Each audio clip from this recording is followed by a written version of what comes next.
Kinshasa, the vibrant capital of the Democratic Republic of Congo, bears witness to a growing darkness. Since the turn of the millennium, a new breed of predator has emerged from the sprawling slums, the Kuluna. Born amidst the chaos and lawlessness of the Congo Wars, these gangs, often armed with machettes and fueled by a potent mix of drugs and desperation, have become synonymous with terror. The Kuluna are not mere street thugs.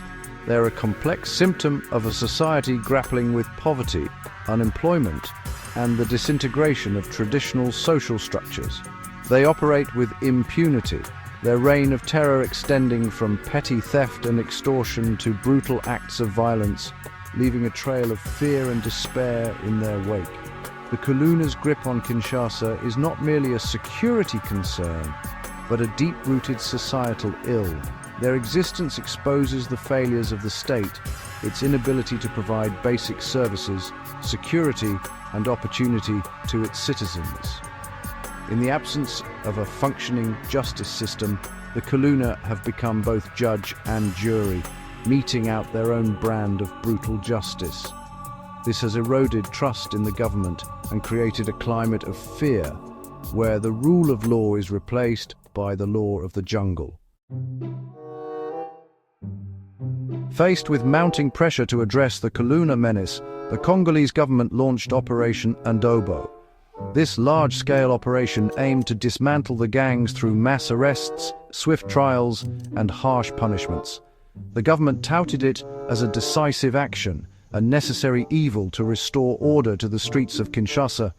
The operation's results were stark. Over 300 suspected Kuluna members were rounded up, their fates hanging precariously in the balance of a justice system known for its flaws. For many, the punishment was swift and merciless, with 127 young people facing the chilling prospect of execution.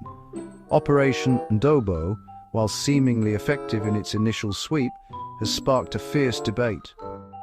Supporters, weary of living under the shadow of the Kuluna, applaud the government's tough stance. They argue that such drastic measures are the only way to break the cycle of violence and restore a semblance of order.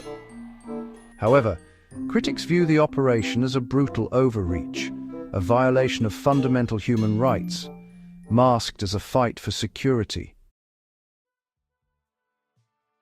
Operation Ndobo is not the first time the Congolese government has resorted to such tactics. In 2013, Operation Likofi, a similar crackdown on gang violence, was unleashed upon Kinshasa. Its legacy, however, is one of terror and impunity.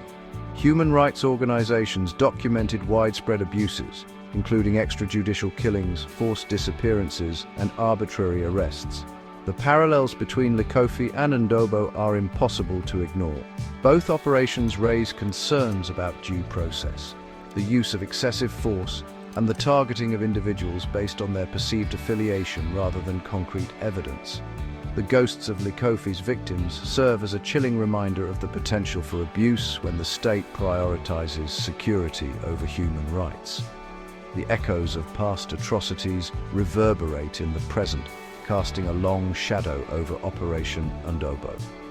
Critics argue that such heavy-handed tactics merely perpetuate a cycle of violence and impunity, further eroding public trust in law enforcement and the judicial system. They call for a more holistic approach, one that addresses the root causes of gang violence rather than simply its symptoms. The debate surrounding Operation Ndobo lays bare a complex dilemma. How can a state effectively combat violence and criminality while upholding the fundamental rights of its citizens? The situation in Kinshasa demands a nuanced understanding of the interplay between security and human rights, one that acknowledges the very real threat posed by the Kuluna while condemning the use of extrajudicial killings and other abuses. The government's struggle with corruption and inefficiency further complicates the situation. The Kuluna's deep roots in society, often intertwined with corrupt elements within the state itself, make it difficult to disentangle the problem from the very institutions tasked with solving it. This raises serious questions about the government's ability to address the root causes of gang violence, such as poverty, lack of opportunity, and the breakdown of social structures. The path forward for Kinshasa is fraught with challenges. Operation Ndobo, while perhaps offering a temporary reprieve from the grip of the Kuluna, fails to address the underlying societal ills that fuel their existence. A truly sustainable solution requires a multifaceted approach, one that combines effective law enforcement with social programs, economic opportunities, and a genuine commitment to good governance and the rule of law. Only then can Kinshasa hope to break the cycle of violence and offer its citizens a future free from fear.